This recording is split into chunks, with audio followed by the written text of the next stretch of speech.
Good morning friends. आज हम MSc physics में सेमेस्टर 3 माइक्रोवेव इलेक्ट्रॉनिक्स डिस्कस करेंगे। यूनिट फर्स्ट का हम लास्ट चैप्टर रेजोनेटर डिस्कस कर रहे थे। कल हमने किया था कि रेजोनेटर क्या होता है, किस तरह से काम करता है, रेक्टेंगुलर वेवगाइड में क्या हो सकता है, क्या electric field and magnetic field होते हैं। आज हम डिस्कस कर रहे हैं modes in rectangular resonator waveguide. As per we know that the rectangular waveguide capable to the accommodate TEMN and the TMMN propagation mode. Here we have write TMN and TMMN mode for the propagation mode, means that is the wave can propagate by using these two modes. Consequently, rectangular waveguide or resonator is capable of supporting TEMNP and the TMMNP resonant mode. You have to understand the difference between these two. There are the two modes. Number one is the propagation mode, second one is the resonant mode. In the propagation mode, we have used TEMN mode and the TMMN mode. And then resonant mode, the third component is also involved, that is TEMNP and the TMMNP. Means in the resonant mode all three fields are possible. जैसे हमने पहले discuss किया था EX, EY, EZ, HX, HY, HZ for the S जो हमने माना थे, means यहाँ पे ये सारे हो सकते हैं. That's why we are using these three subscripts M and P. The third subscript P indicates that the number of the half period fields varies along the cavity wavelength. Means जैसे हमने ये किया था कि TE मोड के लिए EZ 0 होता है प्रोपेगेशन मोड के लिए, और TM प्रोपेगेशन मोड के लिए HZ 0 होता है, पर TMNP के लिए ये तीनों ही 0 नहीं होते हैं, और जो वेव है वो Z डायरेक्शंस में भी मूव करती है, और उसमें कितने हाफ पीरियड जोन आते हैं उन सब की संख्या जो होती है वो P से इंडिकेट किया जाता है, जिसे हमने फिगर में समझाया है. So for the case when the P equal to 0, the modes are TEMN 0 and the TMMN 0 mode. And so the resonance wavelength जो हमने कल कैलकुलेट किया था, lambda R MN 0 equal to 2 divided by root of the m by a square plus n by b square, और हमने last में लिखा था p बाई सी स्क्वायर. यहाँ पे p की वैल्यू हमने 0 मान ली, और ये किसके बराबर आ रही है, that is critical wavelength lambda c mn, या can say cut off wavelength. So that is also equal to the lambda c mn. So this is very important point.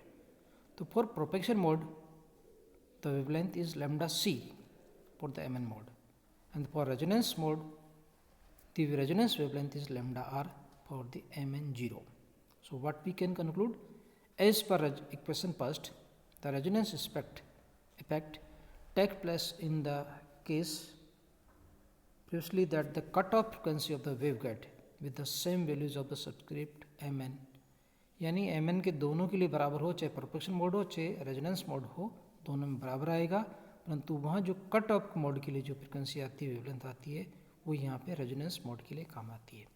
Since at the cut off there is no variation of the field along the waveguide axis wavelength because guide wavelength approaches to infinity. This is the important point. Since at the cut off, जैसे हमने पहले किया था, there is no variation of the field along the waveguide, कि उस तरफ move नहीं करता है, जैसे EG हमने 0 किया था, EZ 0 किया था, because the guide wavelength is approaches for the infinite. In the presence of the perfectly conducting wall in any cross section of the waveguide turns all the transverse electric field component into 0 in all cross sectional planes. This is the important point again, कि यदि हमें एक conducting wall लगाते हैं, उसमें कहीं किसी भी क्रॉस सेक्शन पे यदि हमने कोई वॉल लगाते खड़ी करते हैं मान लो, तो जो ट्रांसवर्स इलेक्ट्रिक फील्ड होगा वो 0 जाए. जैसे हमने TM मोड किया था, TE किया था, इसी तरह से हम यहाँ पे रेजोनेंट मोड के लिए constantly the TEMN 0 resonance mode can not exist in the rectangular waveguide. जैसे वहाँ नहीं हो सकता जैसे हमने किया था कि टी TEMNP नहीं हो सकता, यह तीनों मोड पॉसिबल्स नहीं हो सकते इसमें प्रोपेक्शन मोड के लिए। तो सिमिलरली यहाँ पे भी हम कह सकते हैं कि TEMN0 resonance mode is can not exist in the rectangular waveguide because in this case the electric field component transverse will be the 0. That's why it is not possible. However, the TMMNP, the second case is possibility TMMNP mode features at the EZS equal to 0 and the field inside the cavity resonant will be the exist. In this case, this EZS is equal to 0. So even when P equal to 0, the TMMN0 mode can exist in the rectangular waveguide. सोचिए, समझिए इसको, बड़ा अच्छा सा important point है कि TEMN0 mode नहीं हो सकता परंतु TMMN0 मोड हो सकता है, क्योंकि इस केस के लिए जो हमारा वेवगाइड रेजोनेटर है उसमें ये हो सकता है और वहाँ पे EZS इक्वल टू 0 हो सकता है. So we can say even when the P equal to 0 this mode is possible. So possible mode is TMMN0. In the impossibility of the TEMN0 mode and the possibility of the TMMN0 modes holds for any resonator that can be treated as a section of the uniform waveguide. किसी भी section में ये दोनों possible हो सकता है. वो TEMN0 impossible हो सकता है, TMMN0 मोड पॉसिबल हो सकता है. कुछ इंपॉर्टेंट पॉइंट्स है, कुछ फैक्ट्स है इससे रिलेटेड. ये the equality of the cut off wavelength and the resonant wavelength can be use to determine the cut off wavelength waveguide. क्योंकि ये दोनों बराबर होते हैं, कट ऑफ वेवलेंथ और resonant wavelength. If you know the resonant wavelength, so using that one we can calculate cut off wavelength for the waveguide for the propagation. If out of this M and P any two are equal to 0. सोचिए, ये दूसरा case कर रहे हैं. पहले हमने 0 किया था, TEMN0 नहीं हो सकता, TMMN0 हो सकता है. अब दूसरा केस कर रहे हैं अपन कि इन तीन में से MNP में से कोई भी दो 0 हो जाए, then the field component E and H are 0. All fields. ऐसा क्यों? हमने जो E और H लिखे थे, EZS और H के लिए हमने लिखे थे HX, HY, HZ. उसमें देखिए, उसमें था हमारे पास में साइन का और कॉस का फैक्टर्स था. तो यदि तीन में से कोई दो 0 है तो साइन 0 होते ही 0 हो जाएगा. मीन्स ये तीनों कंपोनेंट ही नहीं होगा. Hence this can not be any resonant mode of this such type of. Means इस तरह से MNP में से यदि कोई भी दो 0 हो तो ये मोड नहीं हो सकता है. क्यों नहीं हो सकता? रीजन समझ में आ रहा है कि E और H के सारे 6 कंपोनेंट 0 हो जाएंगे. क्यों हो जाएंगे? क्योंकि जब साइन 0 हो जाता है तो E की, क्योंकि E वाली सारी EX, EY, EZ तीनों में साइन है, HX, HY, HZ तीनों में साइन है. तो इसका मतलब तो ये 0 हो ही जाएगा. सो वी से इट इज़ नॉट पॉसिबल. दस द लोवेस्ट और the dominant mode corresponding to the highest resonant wavelength or the lowest resonant frequency in the TEMNP mode is TE101. ऐसा क्यों? देखिए कि P equal to 0 does not exist, so the 110 does not exist. दूसरा हो सकता 100 नहीं हो सकता, 001 ये भी नहीं हो सकता क्योंकि दो 0 नहीं हो सकता. तो जो लोएस्ट मोड हो सकता है, डोमिनेंट मोड जिसको कह सकते हैं अपन, वो TE101 हो सकता है. Because C is greater than the A and that is greater than the A and that is greater than the B. So we say for using this one, this is the lowest mode और the dominant mode and the field distribution of the TE101 mode is as follows. Figure में थोड़ा सा समझ में आता है. देखिए कैसे, ये AB क्रॉस सेक्शनल देखा हमने उस वेवगाइड का, रेक्टेंगुलर वेवगाइड में. तो जो इलेक्ट्रिक फील्ड है वो ऊपर से नीचे आ रहा है और इनका जो मैग्नीट्यूड है वो ऊपर बनाया हमने, इस रेक्टेंगुलर के ऊपर बनाया हमने.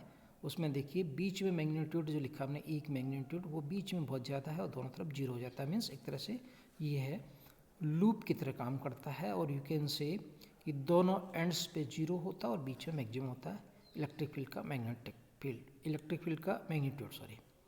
And the magnetic field is the same, parallel to the propellant to this one and parallel to the A and B के पैरेलल में ऊपर से नीचे इलेक्ट्रिक फील्ड की डायरेक्शन होती है। यदि हम इसी को बी और सी के देखें, सी इज़ द लेंथ, तो इसमें भी वैसा ही आएगा क्योंकि ये भी ट्रांसवर्स इलेक्ट्रिक फील्ड आएगा, वो बी से नीचे की तरफ आएगा। सो वही डायरेक्शन इलेक्ट्रिक फील्ड की और मैग्नीट्यूड सेंटर में मैक्सिमम और दोनों तरफ एंड पे जीरो, मैग्नेटिक फील्ड उसके क्रॉस में आता ही आता है। तो same conditions will be there. Now इसको और देखें, हम सी और बी के फॉर्म में देखते हैं इसको, मान लो तो इस तरह से लगता है कि जो मैग्नेटिक फील्ड है वो सी के अलॉन्ग इस तरह से गोल गोल घूमता है और जो इलेक्ट्रिक फील्ड है वो उसके दोनों तरफ ट्रांसफर्स हो जाते हैं। ई एक्स कह सकते हो, ई वाई कह सकते हो, वो इस तरह से ट्रांसफर्स होते हैं, बीच में मैग्नीट्यूड जीरो मैक्सिमम और दोनों तरफ एंड पे zero. So these are the field patterns of the electric magnetic field for this resonator of the rectangular. So we can get the analysis if we compare it with the field distribution of the TE10 propagation mode in the rectangular waveguide जो हमने पहले किया था. We find that in the both cases the electric field passes vertically entering top to bottom. Electric field ऊपर से नीचे आता है normally and the becomes zero at the sides walls is required for the perfectly conducting boundary walls. कि यदि side की walls boundary जो है वो कंडक्टिंग है तो वहाँ पे इलेक्ट्रिक फील्ड जीरो हो जाता है और सेंटर में मैक्सिमम हो जाता है। दूसरा, the magnetic field lines are within the horizontal X Z planes and the surrounds the vertical displacement current resulting from the time rate of the change of the E Y S. कि जो magnetic field है वो इस तरह से आता है और वो क्यों आता है, वो डिस्प्लेसमेंट करंट को रिप्रेजेंट करता है। However, the transverse component of the E and H in the resonators are displaced through corresponding to the quarter guide wavelength. This phase shift arises from the standing wave. क्योंकि ये जो lambda ji by 4 है, इसका मतलब हुआ कि यहाँ से वहाँ तक मतलब पूरे वेव को यदि प्लॉट करते हैं, वेवलेंथ आता है तो उसका 1/4 हिस्सा वो 0 to 90 और 90 to 0 इस तरह से हो सकता है। मीन्स जो लूप बनते हैं अपने SHM में बनाते आए हैं या साइन कर्व में आता है उस तरह से कि जो मैक्सिमम चेंज होता है वो उस तरह से चेंज होता है 0 to 90। वो स्टैंडिंग वेव का जो फॉर्मूला अपन यूज़ करते हैं, नोड और एंटी नोड वाला कॉन्सेप्ट जो हम काम में लेते हैं। There is no energy transfer in any directions because the Poynting vector E cross H equal to 0 because this is the resonator. So the energy will be, because here the standing waves are formed. In a standing wave there is no transfer of the energy. क्यों नहीं होता? क्योंकि electric field जो है वो इस तरह से नहीं होता। सो कोई भी electric E cross H is zero, दोनों एक दूसरे के नॉर्मल होते हैं। As the normal mode electric field ends out from the top to bottom walls, equal and opposite charges में be expected to the exist on these walls. क्योंकि हमने electric field direction बनाई ऊपर से नीचे तक, तो ये मान के चलें कि ऊपर कोई पॉजिटिव चार्ज होगा और नीचे नेगेटिव चार्ज होगा। तो एक तरह से ये जो प्लेट्स है, ये हमारा जो वेवगाइड का ऊपर टॉप एंड बॉटम है, वो एक तरह से कंडक्टर की कैपेसिटर की तरह काम करेगा। So a current therefore we flow between the top to bottom becoming a the variation the sides walls. और ये कैसे कंडक्ट करेगी? साइड वॉल से। ए से जैसे हमने दिखा था ऊपर से नीचे आ रही है करंट, वहाँ इलेक्ट्रिक फील्ड डायरेक्शन से, तो इसका मतलब ऊपर पॉजिटिव नीचे नेगेटिव है, तो जो करंट फ्लो होगी वो साइड वॉल से फ्लो होगी। Top bottom walls serves as the conventional capacitor and sides wall will be behave like the inductor and the rectangular waveguide act as the resonant tank circuit. देखिए कैसे, जैसे हमने electric field का बनाया, plot किया हमने हमारे रेजोनेटर में, ऊपर पॉजिटिव बना नीचे नेगेटिव बना, तो जो करंट फ्लो हो रही है एक तरह से मान के चलें वो साइड वॉल से फ्लो हो रही है। तो उस तरह से एक तरह से कंपोनेंट हो गया एल का, और ऊपर और नीचे दोनों प्लेट्स हो गए, तो उसको हम कैपेसिटर मान सकते हैं। तो ये सी और एल के बीच में एक तरह से टैंक सर्किट हो गया। सो वी से this rectangular waveguide will be just like a resonant tank circuit. So आज के लिए इतना ही काफ़ी है। Thank you.